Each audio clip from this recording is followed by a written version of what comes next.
नमस्कार, मैं प्रियंका और आप देख रहे हैं सबले बढ़िया। आइए नजर डालते हैं आज के मुख्य खबरों पर।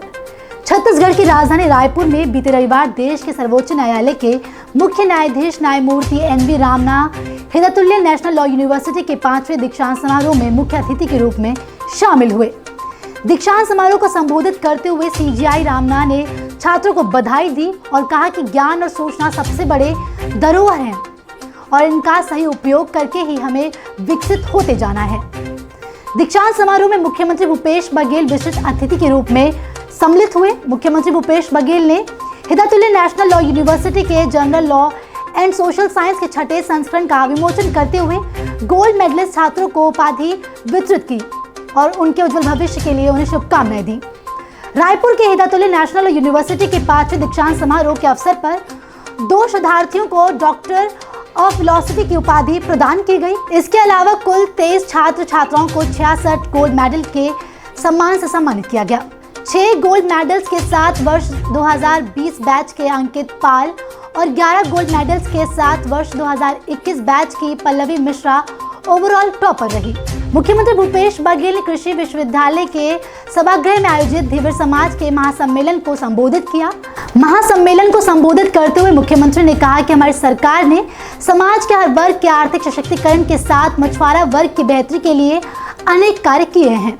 मछली पालन को कृषि का दर्जा दिया गया है, जिससे अब मछुआरों को 0% पर ऋण की सुविधा मिल रही है। मछली पालकों को अब कृषकों जैसी तमाम सुविधाएं मिलने लगी हैं। महासम्मेलन में मुख्यमंत्री ने धीवर समाज को जमीन आवंटन की प्रक्रिया पूर्ण होने के पश्चात समाज के लिए सर्व सुविधा युक्त भवन बनाने के लिए मदद देने की बात कही। साथ ही मुख्यमंत्री ने धीवर समाज के नवनिर्वाचित पदाधिकारियों को शपथ भी दिलाई।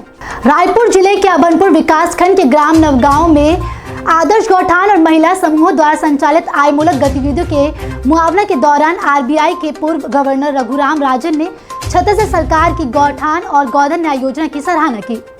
उन्होंने कहा कि गौठान और गोधन न्याय योजना के माध्यम से ग्रामीणों की भागीदारी सुनिश्चित करते हुए पशुधन, खेती किसानी और आजीविका को बेहतर बनाने का काम किया जा रहा है। छत्तीसगढ़ सरकार की यह पहल देश के सबसे अच्छा बॉटम अप अप्रोच है। इसके साथ ही पूर्व आरबीआई गवर्नर राजन ने रायपुर के सेरीखेड़ी स्थित मल्टी एक्टिविटी सेंटर का भी मुआयना किया। मंजिल उन्हीं को मिलती है जिनके सपनों में जान होती है। पंख से कुछ नहीं होता, हौसलों से उड़ान होती है। ये कविता हम अक्सर ही सुनते आए हैं, लेकिन इसे चरितार्थ करके दिखाया है।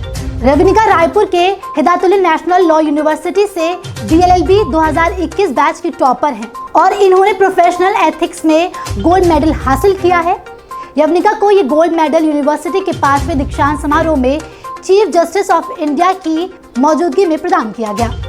बता दें कि दिल्ली की रहने वाली यवनिका दृष्टिहीन छात्रा है। यवनिका के जुझारूपन के सम्मान में उसे गोल्ड मेडल देते वक्त चीफ जस्टिस एन.वी. रामना तथा मुख्यमंत्री भूपेश बघेल समेत सभी अतिथि ने अपनी जगह पर खड़े होकर यवनिका का उत्साह बढ़ाया। मुख्यमंत्री भूपेश बघेल ने केंद्र कोयला एवं खनन मंत्री प्रहलाद जोशी को पत्र लिखकर छत्तीसगढ़ के स्टील उत्पादकों को अनवरत रूप से SECL द्वारा कोयला आपूर्ति करने के लिए SECL अधिकारियों को निर्देश देने का अनुरोध किया है। मुख्यमंत्री ने कहा कि छत्तीसगढ़ राज्य के स्टील निर्माताओं को वर्तमान में 60 लाख टन कोयला प्रति माह SECL द्वारा दिया जा रहा है, जबकि उनकी मासिक आवश्यकता लगभग 1.50 करोड़ टन है। मुख्यमंत्री ने केंद्र कोयला एवं खनन मंत्री से राज्य के स्टील उत्पादकों की आवश्यकता अनुसार कोयले की आपूर्ति निर्बाध जारी रखने के संबंध में SECL के अधिकारियों को निर्देश देने का अनुरोध किया है, ताकि राज्य में गंभीर आर्थिक संकट उत्पन्न होने से रोका जा सके। छत्तीसगढ़ राज्य हज कमेटी के प्रयासों के चलते 30 जुलाई को रायपुर के प्रोफेसर JN पांडे शासकीय बहुउद्देशीय विद्यालय में हज कमेटी ऑफ इंडिया द्वारा वर्ष 2022-23 के लिए UPSC परीक्षा की कोचिंग और गाइडेंस सेल हेतु प्रवेश परीक्षा का आयोजन किया गया। इस परीक्षा में छत्तीसगढ़ राज्य के 17 विद्यार्थियों ने भाग लिया। छत्तीसगढ़ राज्य हज कमेटी के चेयरमैन मोहम्मद असलम खान ने बताया कि हज कमेटी ऑफ इंडिया मुंबई में UPSC द्वारा आयोजित की जाने वाली IAS एवं इंडियन अलाइड सर्विसेज की परीक्षा में भाग लेने के इच्छुक विद्यार्थियों के लिए कोचिंग एवं गाइडेंस सेल का संचालन किया जा रहा है। उच्च कोचिंग एवं गाइडेंस सेल्स में सत्र 2022 और 23 में प्रवेश के लिए 30 जुलाई को पूरे देश में कुल 13 स्थानों पर प्रवेश परीक्षा का आयोजन किया गया है, जिसमें रायपुर भी शामिल है। रायपुर में पहली बार प्रवेश परीक्षा का सफल आयोजन हुआ। इससे पहले राज्य के विद्यार्थियों का परीक्षा सेंटर मुंबई निर्धारित था।